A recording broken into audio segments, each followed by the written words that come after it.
విజయవాడలో 93.08 లక్షల అభివృద్ధి పనులకు ఎంపీ కేశినేని శివనాథ్ శ్రీకారం చుట్టారు.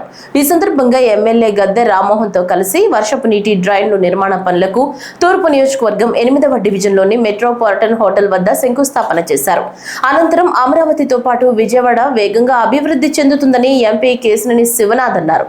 విజయవాడ అభివృద్ధికి 2000 కోట్ల నిధులు అవసరమవుతాయని అంచనా వేసినట్లు ఎంపీ కేశినేని అన్నారు. విజయవాడలో వర్షపు నీరు నిల్వ ఉండకుండా డ్రైనేజీ వ్యవస్థను పటిష్టం చేస్తున్నామని ఎమ్మెల్యే గద్దె రామ్మోహన్ అన్నారు.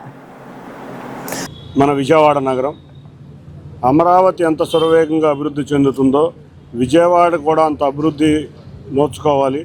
దీనిలో భాగంగానే కూటమి ప్రభుత్వం అధికారంలోకి రాగానే టోటల్గా విజయవాడకు కావాల్సిన స్ట్రాంగ్ వాటర్ కానీ డ్రైనేజ్ కానీ డ్రింకింగ్ వాటర్ మీద కానీ గౌరవ ముఖ్యమంత్రి నారా చంద్రబాబు నాయుడు గారు ప్రజాప్రతినిధులు ఎమ్మెల్యేలు అందరితోనూ ఎంపీ అందరితో కలిసి ఒక సమావేశం ఏర్పాటు చేయడం జరిగింది.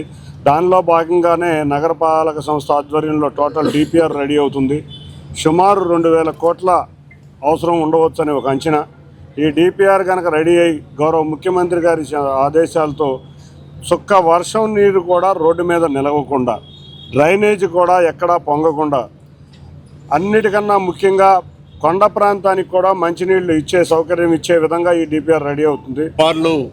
నారా చంద్రబాబు నాయుడు గారు ఎంపీ గారితో శాసనసభ్యులతో మీరు 1-2 రోడ్లు కాదు నగరం మొత్తం కూడా పరిశుభ్రమైన నగరంగా తీర్చిదిద్దడానికి కావలసిన అవసరాల కోసం 250 కాదు 500 కాదు అవసరమైతే 1500 కోట్ల రూపాయలతోనైనా ఒక డిపిఆర్ తయారు చేసుకుని ఆ డిపిఆర్ ప్రకారం ఈ 2 సంవత్సరాల కాలంలో నగరాన్ని పూర్తిగా అన్ని రోడ్లు, డ్రైన్స్, స్టార్మ్ వాటర్ డ్రైన్లు, అండర్ గ్రౌండ్ డ్రైనేజ్ వీటన్నిటి కూడా ప్రక్షాళన చేసి పరిశుభ్రంగా వేయటానికి డిపిఆర్ తయారు చేయడం జరుగుతోంది.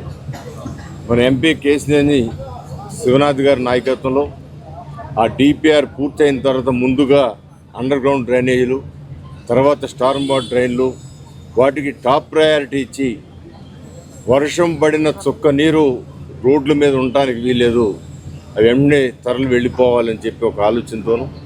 అదేవిధంగా మనందరం చూసాం ఈ మధ్య వర్షాలు వస్తే డిపార్ట్మెంట్ యావత్తు కూడా రేత్రి పగలు అనకుండా వాహనాలు పెట్టుకుని రోడ్డు మీద నీళ్లు తోడేదానికి ఎంత ప్రాముఖ్యత ఇచ్చారు. దాని యొక్క సూచనలు ఏ విధంగా నారా చంద్రబాబు నాయుడు గారు ఎక్కడికక్కడ కౌంటర్లాగా పెట్టి అక్కడ సచివాలయం స్టాఫ్ను పెట్టి ఒక చుక్క పడితే చుక్క పోగోగానే అవన్నీ కూడా తరలించేటట్టు వ్యానులతో చేయడం జరిగింది.